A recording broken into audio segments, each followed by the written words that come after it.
Sa ikalimang araw pa nga ni Lucille sa probinsya ay tsaka niya nadama ang pagkahabag sa sarili.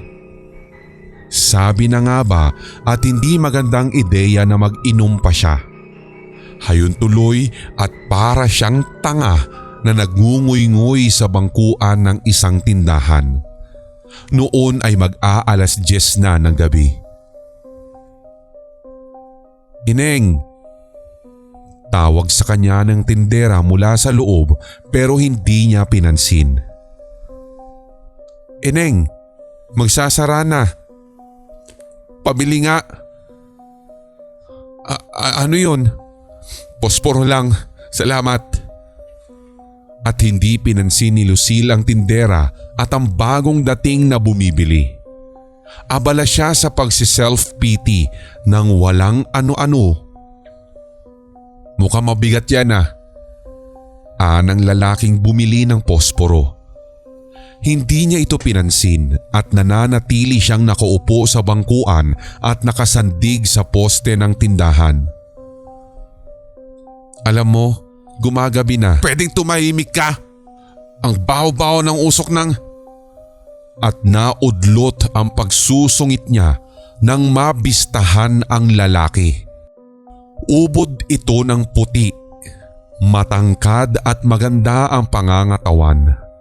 Naka-full man bun ang may pagka-wavy na buhok, may manipis na bigote at anchor beard na perpekto ang pagkakaahit. Makakapal ang mga kilay, malalim ang maiitim na mga mata. Ang ilong nito ay parang yung sa mga santo sa simbahan. Napakatangos at manipis ang nose bridge. Kagaya ng mga labi nitong mamula-mula sa kabila ng nakaipit doon na isang uri ng tabako. Napakamot siya sa batok. Sa isip niya ay saksakan naman ang gwapo ang lalaking kumakausap sa kanya, bagamat ang suot nito ay tila pang magsasaka ay kay puti at kay kinis ng kutis nito. Wala siyang maisip na sasabihin pero nawala na ang urge niya na umiyak. Ang gwapo ba naman ng kaharap niya? Nginitian siya ng lalaki at, "Gabi na, mas makabubuti kung umuwi ka na." Napilitan siyang tumayo sa bangkuan at, Oo nga, sige, mauuna na ako ha." Oras na naman na.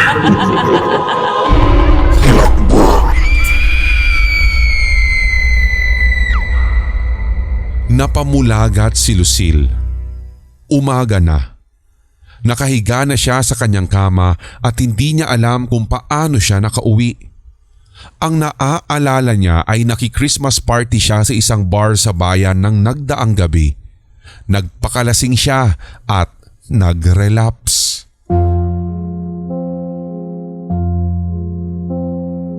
Nasapu niya ang noo at nahiling na sana ay wala naman siyang ginawang kahihiyan. Nang bigla ay may kumidlat sa kanyang alaala. Ang gwapong lalaki na may mabahong yosi. Napamura siya at dali-daling bumangon bago nagtatakbo papalabas ng silid. Dahil yata sa nagmamadali niyang mga yabag sa hagdan ay naalerto ang pinsan at tiyahin niya. "Oh, ano nangyari sa iyo, Lucila?" Anang tiya Paz niya. Humawak siya sa mga braso nito at nagtanong, "Tita, paano ako nakauwi kagabi? May naghatid ba sa akin na gwapo, matangkad, maputi? Ano?"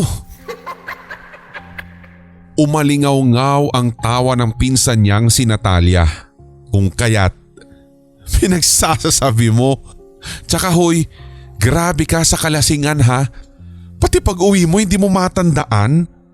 Hoy, walang naghatid sa iyo. Mag-isa kang nakauwi kagabi. Strong independent woman ka, di ba? At napanguso siya. panaginip lang yata ang lahat. Pero naaalala niya na bumili nga pala ng posporo ang lalaking iyon. Tuloy ay ang tindahan naman ang sunod niyang sinugod matapos makapaligo. Gwapo? Gwapong lalaki baka mo? Tanong ng matandang tindera sa kanya. Opo, mga siguro nasa 6 feet yung taas. Gwapo, may facial hair, medyo long hair. Daddy. Anya. Daddy, mukha mo ang hinahanap mo? At napakamot siya sa batok. Basta ho, may naaalala ba kayong gwapo kagabi? Wala. Walang gwapong bumibili rito. Kapapangit na mga nakatira dito eh. Mga mukhang tuyong kahoy. Kung may maliligaw mang gwapo dito, hindi maililihim sa buong baryo. Tiyak na pipilahan yon ng mga kadalagahan. Napangiwi si Lucille. Lasing nga lang yata siya ng nagdaang gabi, kung kaya't nagpasalamat na lang siya sa ali at naglakad na pabalik sa bahay ng kanyang tiyahin.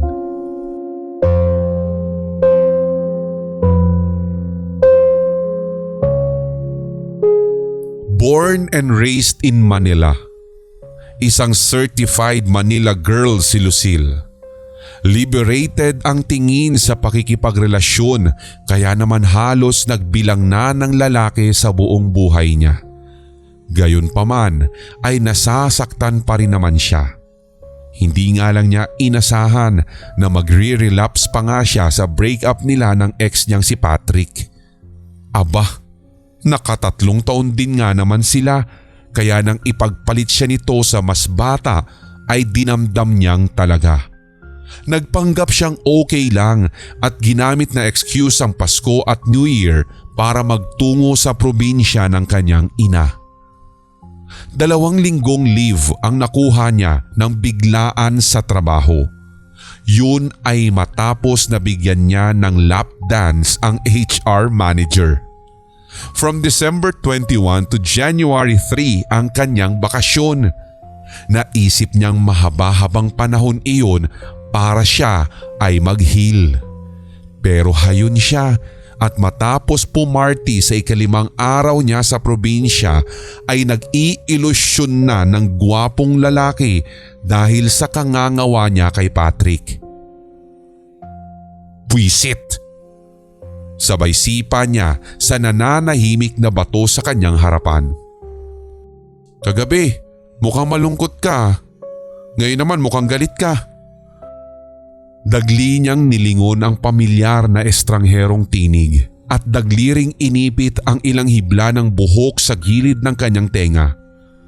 Ngumiti siya ng pagkatamis-tamis at bumati ng mamaos-maos at nagpapabebe na, "Hi." Napag-alaman ni Lucille na Emiliano ang pangalan ng gwapong lalaking nagpapawet sa kanya. Bagay na bagay rito ang pangalang iyon. Parang siya. Kung ano-ano na lang ang pinag-usapan nila ni Emiliano at hindi na niya namalayan ang paglakad ng oras.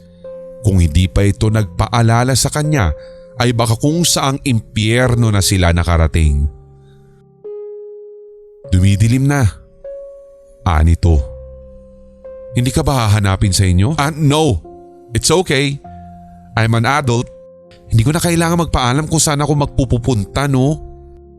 Agap niya.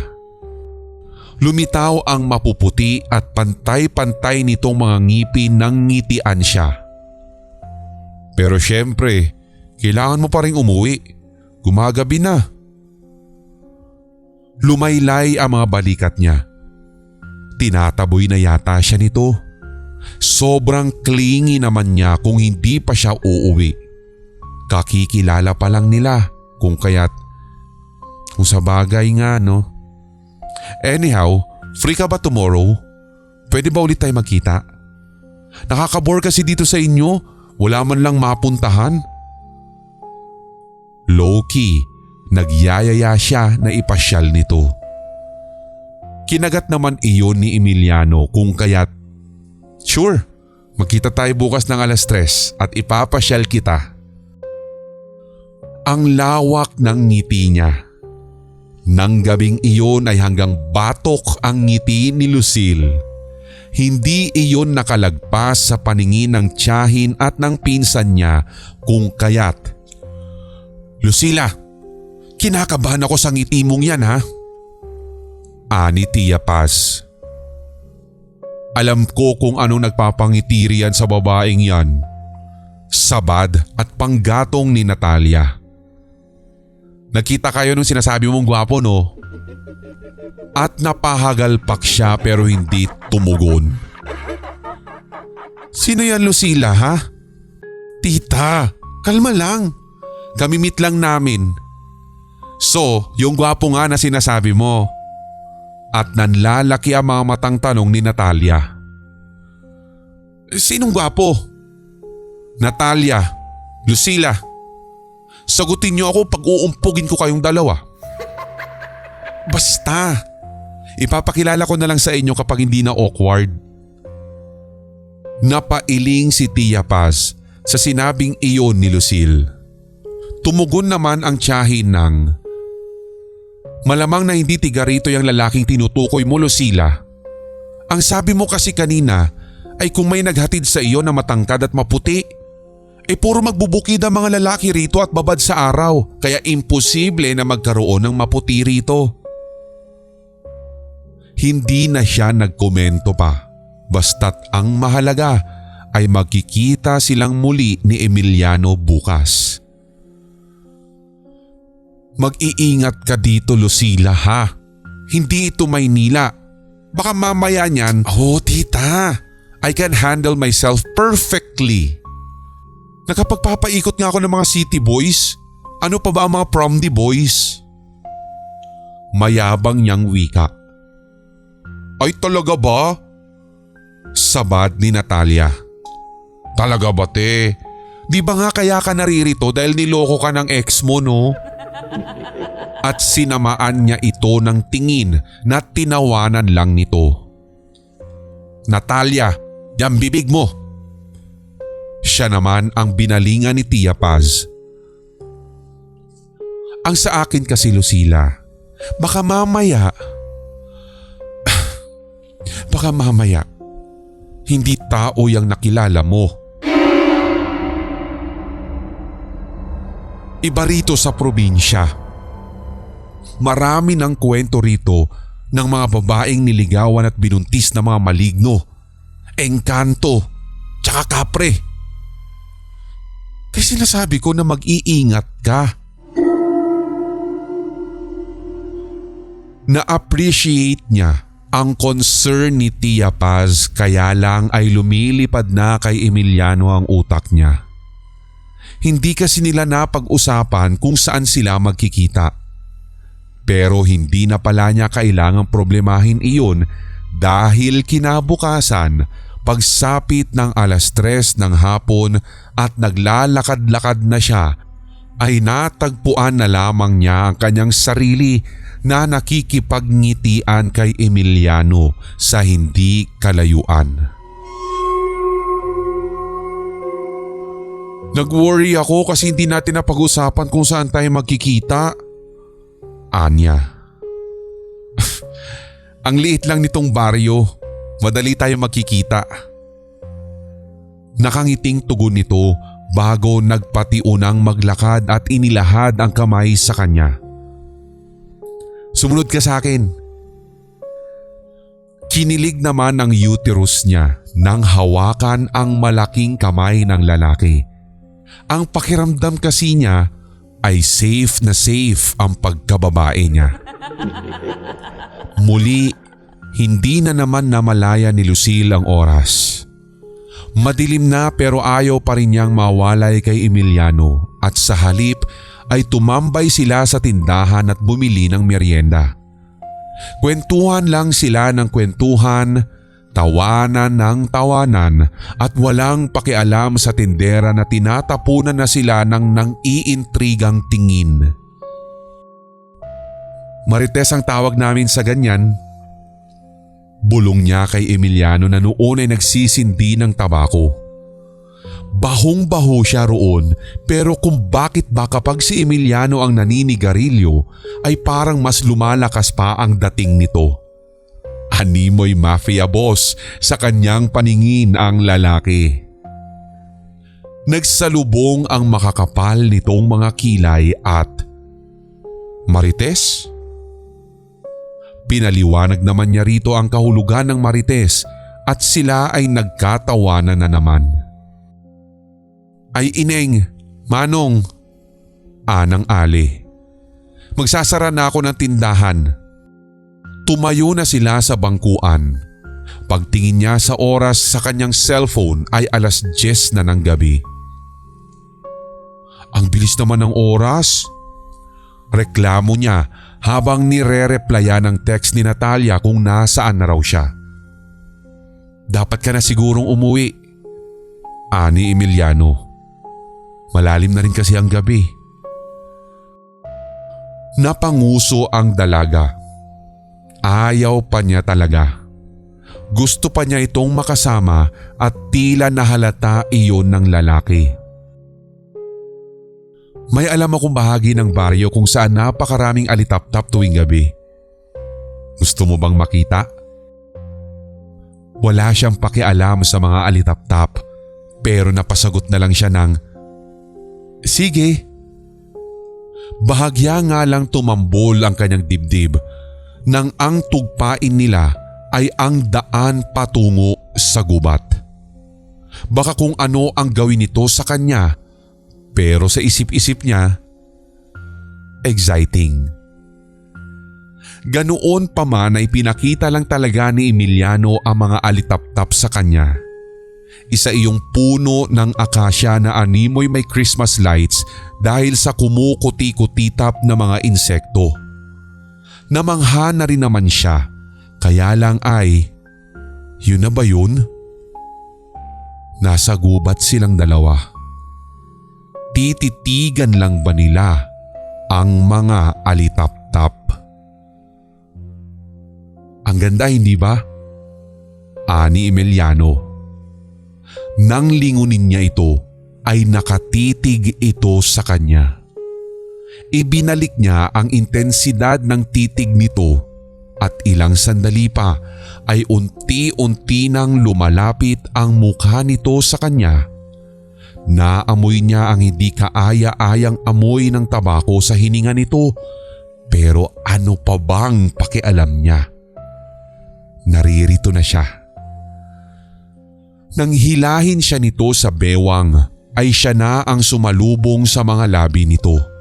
At sa ilalim ng puno ng akasya, saksi ang mga alitap-tap ay nagsalo silang dalawa sa isang napakahabang magdamag.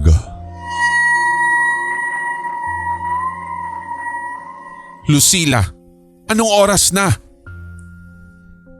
Hindi pinansin ni Lucille ang galit na salubong ni Tia Paz at sa halip ay nakangiting tumugon ng 5:30 na, tita. 5:30? 5:30 ng umaga? Samantalang 2:30 ng hapon kahapon ka umalis. San ka nang galing na babae ka? Bakit ngayon ka lang umuwi? Nilagpasan niya ito maging si Natalia, na himalang tahimik na nakatingin lamang sa kanya. Ikalma nga ninyo ang mga sarili ninyo. Lalo ka na, tita, at baka kung mapaano pa kayo. At saka ano pa bang ikakagalit ninyo? Naririto na nga ako. Tuloy sa pagbubunga nga ang tiya niya pero wala siyang pake. Dumiretso siya sa banyo, naghubad at naligo. Sinundan ng kanyang mga daliri ang balat niyang nalapatan ng mga labi ni Emiliano. Napahagik-gik siya matapos nun. Pero bigla ring napangiwi nang dumapo ang kamay niya sa maselang bahagi ng kanyang katawan. Nakagat niya ang pang-ibabang labi at pinigilan ang matawa. Grabe si Emiliano. Pakiramdam niya tuloy ay first time niyang makipagtalik dahil nawasak yata siya ng husto.